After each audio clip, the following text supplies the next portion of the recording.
അസ്സലാമു അലൈക്കും വറഹ്മത്തുള്ളാഹി വബറകാതുഹു. മഷ്ഹൂർ താരീഖ് ഇമാറത്തെ, പ്രസിദ്ധമായിട്ടുള്ള ചരിത്ര കെട്ടിടങ്ങൾ, അതിനെക്കുറിച്ച് നമ്മൾ പറഞ്ഞു. താജ്മഹലും അതുപോലെ പഞ്ചാബിലെ അമൃത്സറിലുള്ള സ്വർണ്ണ മന്ദിരവും, അപ്പോൾ അങ്ങനെയുള്ള കാര്യങ്ങളൊക്കെ പറഞ്ഞു. പിന്നെ നമ്മൾ പറഞ്ഞുകൊണ്ടിരിക്കുന്നത് ചെങ്കോട്ടയെക്കുറിച്ചായിരുന്നു അല്ലേ? ചെങ്കോട്ടയെക്കുറിച്ച്. അപ്പോൾ ചെങ്കോട്ടയെക്കുറിച്ച് നമ്മൾ ലാസ്റ്റ് പറഞ്ഞത്, ചെങ്കോട്ടയിൽ മാർബിൾ കല്ലിനാലുള്ള ഒരു വളരെ മനോഹരമായിട്ടുള്ള ഒരു പള്ളിയുണ്ട് എന്നാണ് പറഞ്ഞു ലാസ്റ്റ്. ഉസേ മോത്തെ മസ്ജിദ് കഹ്തേ ഹൈ, അതിനെ മുത്തിനാലുള്ള പള്ളി, മുത്തുപള്ളി എന്നാണ് വിളിക്കാറുള്ളത്, പറയപ്പെടാറുള്ളത്. शाही दौर के बहुत से खूबसूरत और यादगार चीज़ों को उसी कला में एक म्यूजियम में रखा गया है. ഷാഹി ദൗർക്കി, രാജകീയ അഭിവൃദ്ധിയുടെ, അഭിവൃദ്ധി എന്നറിയോ?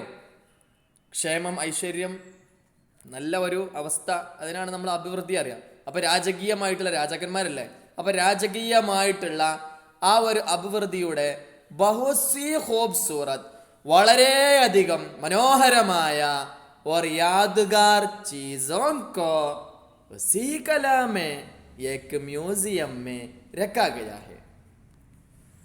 ബഹുസി, വളരെയധികം, ഖൂബ്സൂറത്ത്, വളരെ മനോഹരമായിട്ടുള്ള, और यादगार चीज़ों को, സ്മാരകമായി ഓർമ്മിക്കാൻ പറ്റുന്ന ഒരു അടയാളപ്പെടുത്തലുകളുടെ വസ്തുക്കൾ.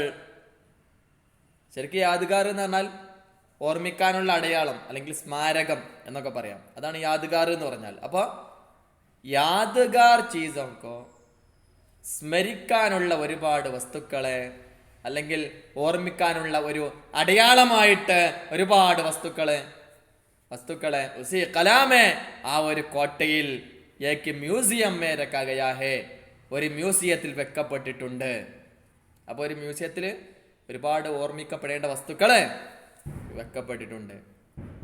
പിന്നെ മറ്റൊന്നാണ് ഡൽഹിയിലെ മസ്ജിദ്, ഡൽഹി ജുമാ മസ്ജിദ് എന്ന് പറയുന്നത്. ഞാനൊക്കെ അവിടെ പോയിട്ടുണ്ട്, ഡൽഹി ജുമാ മസ്ജിദിലൊക്കെ ഇൻഷാ അല്ലാഹ്. അപ്പോൾ ദഹ്ലിക്ക് ജാമ്യ മസ്ജിദ് ബി ഷാജഹാൻ ഹി നെ ബൻവായി തി, ഡൽഹിയിലെ ജുമാ മസ്ജിദും ഷാജഹാൻ തന്നെയാണ് ഉണ്ടാക്കിയിട്ടുള്ളത്, ഷാജഹാന്റെ നിർമ്മിതിയാണ്. യേ മസ്ജിദ് ലാൽ കില കെ സാമനെ ഏക് ഊഞ്ചി പഹാടി പർ ബനായി ഗയി ഹെ, ഈ ഒരു പള്ളി ചെങ്കോട്ടയുടെ മുന്നിലുള്ള ഒരു ഉയർന്ന പർവ്വതത്തിന്റെ മേലിലാണ് ഉണ്ടാക്കിയിട്ടുള്ളത്. ബനായി ഗയി ഹെ, ഉണ്ടാക്കപ്പെട്ടിട്ടുള്ളത്.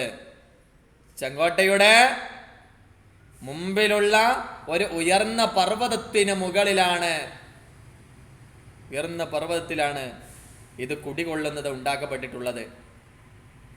ഉസ്മേ ദാഖിൽ ഹോനെ കെ 3 ദർവാസേ ഹൈ, അതിലേക്ക് എൻ്റർ ചെയ്യാനുള്ള, പ്രവേശിക്കാൻ 3 കവാടങ്ങൾ ഉണ്ട്, 3 വാതിലുകളുണ്ട്. 3 ദർവാസേ ഹൈ, 3 വാതിലുകളുണ്ട്. ബഹുസി സേഠിയാ ചढ़कर ऊपर जाना पड़ता है, ഒരുപാട് കോണികൾ ചढ़कर കയറിയിട്ട് ഊപ്പർ ജാനാ പड़ता है, മുകളിലോട്ട് പോകാൻ കഴിയുന്നു. അപ്പോൾ ഒരുപാട് കോണികൾ കയറേണ്ടി വരും, എന്നാലേ എന്തായുള്ളൂ, മുകളിലെത്താൻ സാധിക്കുകയുള്ളൂ. മുകളിലത്തെ നിലയിൽ എത്തണമെങ്കിൽ ഒരുപാട് കോണിപ്പടികൾ കയറേണ്ടി വരും. അതാണ് ബഹുസി സേഠിയ, ഒരുപാട് കോണിപ്പടികൾ ചढ़कर കയറിയിട്ട് ഊപ്പർ ജാനാ പड़ता है, മുകളിലേക്ക് പോകാൻ സാധിക്കുന്നു. മസ്ജിദ് കാ ബഹുത് ബഡാ സഹൻ ഹെ, ഈ പള്ളിക്ക് വളരെ വലിയ മുറ്റമുണ്ട്, വളരെ വലിയ മുറ്റമുണ്ട്. സഹൻ കാ ബീച്ച് മേ ഏക് ഹൗസ് ഹെ, മുറ്റത്തിന് ഇടയിലായിക്കൊണ്ട് ഒരു ജലാശയമുണ്ട്. 3 ഗുംബദ് और 2 मीनार उस मस्जिद की खूबसूरती में 4 चांद लगाते हैं. 3 ഗുംബദ് പറഞ്ഞ ഗോപുരം എന്നൊക്കെ നമുക്ക് പറയാം. ഗുംബദ് നമ്മൾ നേരത്തെ പറഞ്ഞിട്ടുണ്ട് അല്ലേ? നമ്മൾ ഗുംബദ് നേരത്തെ പറഞ്ഞില്ലേ, ഒക്കെ പറഞ്ഞിട്ടുണ്ട്. ഇപ്പം അത് പറയേണ്ട ആവശ്യമില്ല ഗുംബദ് എന്ന് പറഞ്ഞാൽ എന്താണെന്ന്. കുബ്ബ എന്നൊക്കെ പറയാം മലയാളത്തിൽ, ഗോപുരം എന്നല്ല കുബ്ബ എന്നൊക്കെ പറയാം.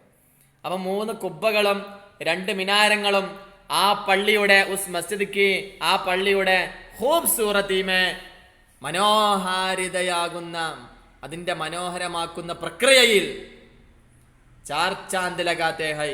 ചാർ ചാന്ദ് ലഗാന എന്ന് പറഞ്ഞാൽ ഒരു പ്രയോഗമാണ്. ഖൂബ്സൂറതീമേ ഇസാഫ കർണ. എന്ത്? ഖൂബ്സൂറതീമേ ഇസാഫ കർണ എന്ന് പറഞ്ഞാൽ എന്താ മലയാളം അർത്ഥം? അതെ, അതിനെ ഭംഗിയാക്കുന്നതിൽ വർദ്ധിപ്പിച്ചിട്ടുണ്ട്. അപ്പൊ അതിന് കൂടുതൽ ഭംഗി വർദ്ധിപ്പിക്കുന്നത് എന്താണ്? ഈ 3 കുബ്ബകളും ഈ 2 മിനാരങ്ങളുമാണ്. അതാണ് അതിന്റെ മനോഹാരിതയിൽ ചാർ ചാന്ദ് ലഗാത്തെ ഹൈ വർദ്ധിപ്പിക്കുന്നു. ഒന്നുകൂടെ മനോഹാരിത ഒന്നുകൂടി വർദ്ധിപ്പിക്കുന്നു. അതാണ് ചാർ ചാന്ദ് ലഗാന എന്ന് പറഞ്ഞ. ഖൂബ്സൂറതീമേ ഇസാഫ കർണ എന്ന ചാർ ചാന്ദ് ലഗാന എന്നുള്ളതിന്റെ അർത്ഥം. അതിന്റെ ഭംഗിയിൽ ഒന്നുകൂടെ മാറ്റുകൂട്ടുന്നു. പൂരെ മസ്ജിദ് ലാൽ പത്തർ സെ ബനായി ഗയി ഹെ. പള്ളി മുഴുവനായിട്ടും ചുവന്ന കല്ലിനാലാണ് നിർമ്മിക്കപ്പെട്ടിട്ടുള്ളത്. ലേക്കിൻ മസ്ജിദ് കെ അന്ത്രോനി ഹിസ്സെ കാ ഫുർഷ് സംഗെ മർമർ കാ ഹെ. പക്ഷേ പള്ളിയുടെ ഉള്ളിലുള്ള ഭാഗം അവിടെ വിരിക്കപ്പെട്ടത് എന്താണ്? അവിടുത്തെ വിരി അല്ലെങ്കിൽ അവിടുത്തെ പുതപ്പ് എന്നൊക്കെ പറയുന്നത് എന്താണ്? മാർബിൾ കല്ലുകളാണ്. അവിടെ നിലത്ത് അവിടെ വിരിക്കപ്പെട്ടിട്ടുള്ളതൊക്കെ മാർബിൾ കല്ലുകളാണ് ഉള്ളിലുള്ള ഭാഗങ്ങളെ. ജാമി മസ്ജിദ് കാ ശുമാർ മുൽക്ക് കി ബഡി മസ്ജിദോ മേ ഹോത്താ ഹെ. ഈ ജുമാ മസ്ജിദ്, ഡൽഹി ജുമാ മസ്ജിദിനെ എണ്ണപ്പെടുന്നത്, ശുമാർ എണ്ണപ്പെടുന്നത്, കണക്കാക്കപ്പെടുന്നത് രാജ്യത്തിന്റെ ഏറ്റവും വലിയ പള്ളികളിൽപ്പെട്ട ഒന്നായിട്ടാണ്. രാജ്യത്തിലെ ഏറ്റവും വലിയ പള്ളികളിൽപ്പെട്ട ഒരു പള്ളിയായിട്ടാണ്. മനസ്സിലായോ? ജാമ മസ്ജിദ് കാ ശുമാർ മുൽക്ക് കി ബഡി മസ്ജിദോ മേ ഹോത്താ ഹെ. രാജ്യത്തുള്ള ഒരുപാട് വലിയ വലിയ പള്ളികളില്ലേ, ആ പള്ളികളിൽപ്പെട്ട ഒരു പള്ളിയായിട്ടാണ് ഈ പള്ളിയെയും എണ്ണപ്പെടുന്നത്. ശുമാർ എന്ന എണ്ണപ്പെടൽ എന്ന്, കണക്കാക്കൽ. മനസ്സിലായല്ലോ? ശരിക്കും പഠിച്ചു വരിക കേട്ടോ. ഓക്കെ, എഴുതി വരിക, ഷോർട്ട് എഴുതി വരിക. അസ്സലാമു അലൈക്കും.